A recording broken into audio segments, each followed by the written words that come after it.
Bab 685. Identitas Warrior yang 2. Warrior yang terkejut sejenak, dan kemudian berkata, "Bagaimana kamu tahu?" Pria paruh baya itu tidak berbicara, tetapi menatap Warrior yang, dan secara bertahap, kegembiraan dan keantusiasan muncul di matanya. Namun segera, kegembiraan dan keantusiasan di matanya berubah menjadi keraguan, dan dia berkata, "Bagaimana mungkin? Bagaimana mungkin Tuan Muda?" "Pak tuamu," Warrior yang dan Irenean mengerutkan kening, dan mata mereka penuh keraguan. Hal yang sama terjadi pada orang berjubah abu-abu dan Siska Yin di kejauhan, dan mata mereka penuh dengan kebingungan. Setelah beberapa lama, pria paruh baya itu tiba-tiba memandang Warrior yang dan berkata, "Beri aku setetes darahmu."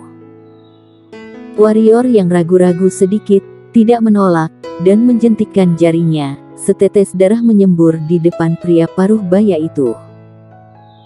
Melihat setetes darah itu untuk waktu yang lama, pria paruh baya itu menarik napas dalam-dalam dan berkata, "Itu benar, itu adalah darah keluarga Yang." Meskipun ada beberapa garis darah tambahan lain, darah keluarga yang masih ada. Berbicara tentang ini, ketika pria paruh baya itu memandang Warrior yang, matanya melembut dan berkata, "Apakah orang tuamu masih hidup?" Warrior yang meremas sarung pedang kuno di tangannya, dan berkata, "Ibuku sudah meninggal. Sedangkan ayahku, aku belum pernah melihatnya." "Siapa kamu?" "Pria parubaya, aku bermargalu, bernama Yunaedi. Aku adalah pelayan ayahmu, dan sekarang, aku adalah pelayanmu." "Pelayanmu." Mendengar kata ini, kelopak mata Pak tuamu berkedut, dan bahkan dengan konsentrasinya, dia tidak bisa menahan hatinya yang bergejolak. Dan ekspresi orang berjubah abu-abu dan Siska Yin di kejauhan terjadi perubahan besar, terutama orang berjubah abu-abu, yang saat itu dia sangat terkejut hingga tak bisa berkata-kata. Pelayan. Seorang master yang dulunya alam suci atau bahkan lebih tinggi dari alam suci ternyata adalah pelayan dari ayah Warrior yang. Siapa ayah Warrior yang? Warrior yang juga terkejut di dalam hatinya.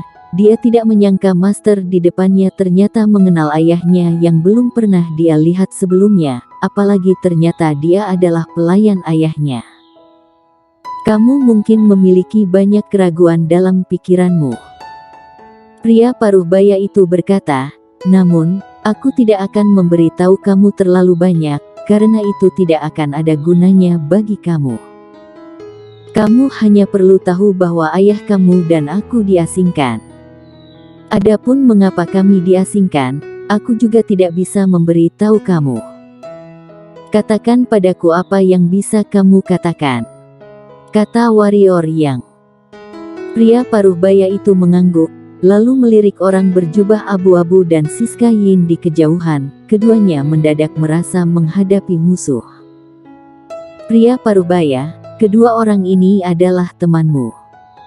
Warrior yang melirik orang berjubah abu-abu dan Siska Yin, lalu berkata, "Yang wanita ya, yang pria tidak." Dipahami. Pria paruh baya itu hendak melakukan sesuatu, orang berjubah abu-abu itu tiba-tiba berkata, "Warrior yang, wilayah utaraku bersedia tunduk pada wilayah selatan, menyerah tanpa syarat." "Bunuh." Warrior yang tidak tergerak. Pria paruh baya itu melirik Warrior yang, lalu meraih orang berjubah abu-abu dengan tangan kanannya. Sebuah tangan besar merobek ruang dan langsung muncul di atas orang berjubah abu-abu. Kekuatan mengerikan yang terkandung di tangan besar itu secara langsung mendistorsi ruang di mana orang berjubah abu-abu berada, tetapi Siska Yin di samping orang berjubah abu-abu tidak terpengaruh sama sekali. "Hancurkan langit!" teriak orang berjubah abu-abu, tangan kanannya mengepal, lalu menghantam telapak tangan raksasa itu. Tinju raksasa berukuran puluhan meter muncul dan meledak dengan telapak tangan raksasa itu dengan keras. Bang! Keduanya meledak begitu bersentuhan, tetapi orang berjubah abu-abu itu memuntahkan seteguk darah. Ark! Pria paruh baya itu mengeluarkan suara tercengang dan berkata, kekuatan seni bela diri yang bukan milik dunia ini. Sepertinya kamu juga orang di luar dunia ini. Dia akan bergerak, dan pada saat ini, orang berjubah abu-abu tiba-tiba melepaskan jubah abu-abunya, dan kemudian wajah yang familiar muncul di mata warrior Yang. Ekspresi warrior Yang, Irene An, dan Pak Tuamu sedikit berubah, dan mata mereka bertiga menunjukkan sedikit keterkejutan. Guncangan di mata Siska Yin lebih kuat daripada warrior Yang, karena dia tidak menyangka mantan guru kaisar dinasti Sang akan memiliki 3 identitas. Romawi Lu. Orang berjubah abu-abu adalah penguasa kota kuno Roman Lu. Ternyata kamu. Warrior yang berkata dengan sungguh-sungguh. Dia tidak menyangka bahwa guru kaisar ini sebenarnya adalah penguasa kota kuno Roman Lu, yaitu ayah Jesse Lu. Roman Lu tersenyum pahit, dia tidak ingin mengungkapkan identitasnya, tetapi sekarang, dia akan mati jika dia tidak mengungkapkannya. Jika pria paruh baya ini bergabung dengan penjaga makam, dia tidak akan pernah bisa melarikan diri, jadi dia hanya bisa mengungkapkan identitasnya. Roman Lu memandang pria paruh baya dan Pak Tuamu, lalu menatap warrior Yang, dan berkata, warrior Yang, aku pernah bilang, kita bukan musuh. Alasan mengapa aku menghentikan kamu sebelumnya terutama karena aku takut kerajaan Dinghan akan membebaskan orang yang sekarang ada di sebelahmu. Kamu telah melihat kekuatannya. Ketika dia keluar, tidak ada seorang pun di dunia ini yang bisa menghentikannya. Warrior yang terdiam. Roman Lu berkata lagi, gurumu tahu siapa aku. Musuhku adalah tanah suci, bukan kamu.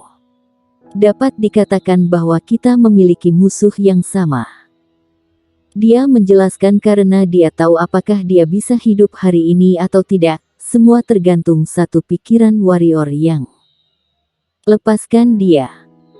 Pada saat ini, Pak Tuamu tiba-tiba berkata, lebih baik bertambah satu teman daripada bertambah satu musuh lagi. Aku juga tahu kekhawatiran kamu, jangan khawatir, dia tidak akan membuat masalah dengan tanah suci. Mendengar ini, warrior yang tidak lagi ragu-ragu, mengangguk, dan berkata, penguasa kota, aku harap apa yang kamu katakan itu benar. Karena Jesse Lu, aku tidak ingin menjadi musuh kamu. Setelah berbicara, warrior yang juga jauh lebih santai, karena dunia manusia benar-benar bersatu. Adapun klan iblis dan klan laut. Terutama klan laut, mereka tidak memiliki master setengah suci, mereka tidak lagi menjadi perhatian. Menarik pikirannya, warrior yang menatap Yunaedi Lu. Yunaedi Lu berkata, ayahmu dan aku berasal dari planet yang jauh, dan ada banyak keluarga di planet itu. Di antaranya ada 8 keluarga super, yang kekuatannya tidak bisa kamu bayangkan. Kamu hanya perlu tahu jelas satu hal, yaitu, yang terlemah dari 8 keluarga besar ini semuanya mengendalikan setidaknya 3.000 dunia kecil. Mendengar ini, kelopak mata Roman Lu berkedut, dan ada ekspresi ngeri di matanya. Dunia kecil. Warrior yang mengerutkan kening, tidak mengerti. Setara dengan 10 benua pendekar hitam. Roman Lu berkata dengan sungguh-sungguh. 10 benua pendekar hitam. Warrior yang, Pak Tuamu, dan Irene An kaget, mereka menguasai 3.000 dunia kecil, dan 1 dunia kecil setara dengan 10 benua pendekar hitam. Kekuatan macam apa ini? Yunaedi Lu melirik Roman Lu, dan kemudian berkata, apakah kamu tahu pendekar hitam spesi penentang? Mereka berasal dari keluarga kuno kami di sana, salah satu dari 8 keluarga terbesar di dunia kami. Berbicara tentang ini, Yunaedi Lu memandang warrior yang dan berkata, "Kamu mengejutkan aku, karena di dunia energi spiritual yang begitu tipis, sangat jarang bagi kamu untuk tumbuh ke tingkat ini pada usia ini. Namun, ini masih jauh dari cukup." Warrior yang berkata, "Aku tidak pernah berpikir untuk berpartisipasi dalam perselisihan kalian. Terlalu mudah." Yunaedi Lu menggelengkan kepalanya dan berkata, "Dunia ini, bukan karena kamu tidak memprovokasi, maka masalah tidak akan memprovokasi kamu.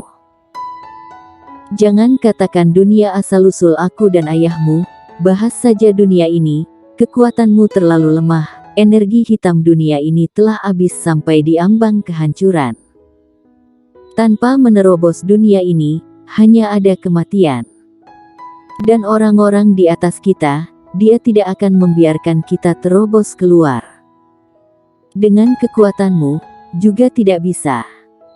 Warrior yang berkata dengan sungguh-sungguh, "Aku tidak bisa melakukannya sendiri." Yunaedi Lu berkata, "Biarkan aku memulihkan kekuatanku sepenuhnya, mungkin aku bisa mencobanya, tapi sayangnya, tanpa energi ungu asli, aku tidak akan pernah bisa memulihkan kekuatanku." Energi ungu asli. Warrior yang menutup matanya sedikit. Dia memiliki energi ungu asli, tetapi sedikit.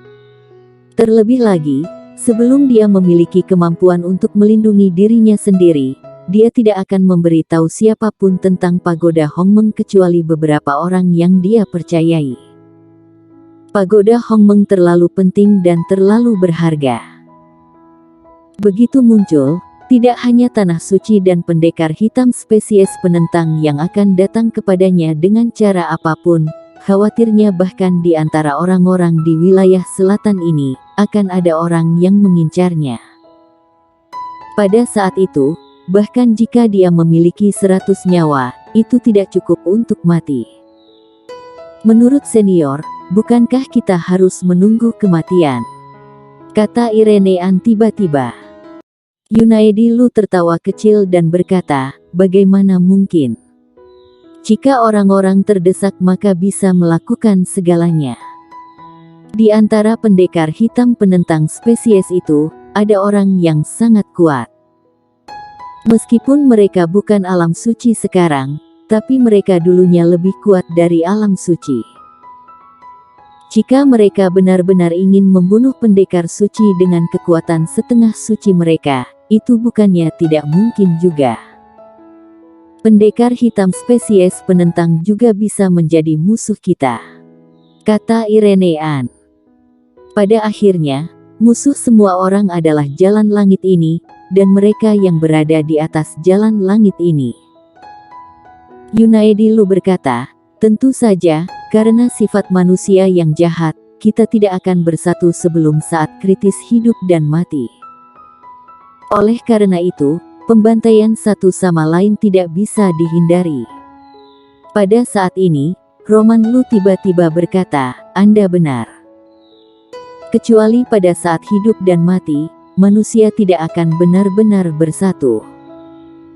Yunaedi Lu berkata, "Di mana ada orang, ada keuntungan, dan ada keuntungan, ada perjuangan.